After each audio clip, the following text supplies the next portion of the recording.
GM কাদেরের চাপ নিয়ে বেশ খানিকক্ষণ বলেছেন। তিনি তো আবার পেশাগতভাবে ইঞ্জিনিয়ার ছিলেন, জি সেখান থেকে রাজনীতিতে এসেছেন ভাইয়ের পথ ধরে। এটা তো ব্যাপার। তা চাপ বিষয়ক বৈজ্ঞানিক ব্যাখ্যা তো তার কাছে আছেই। তিনি যখন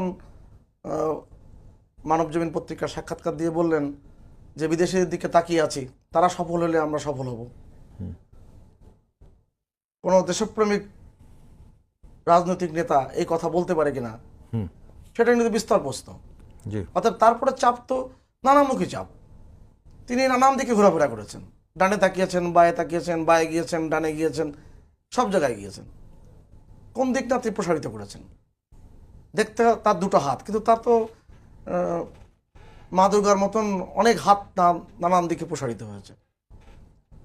অতএব সে চাপ তার উপরে থাকবেই এবং তার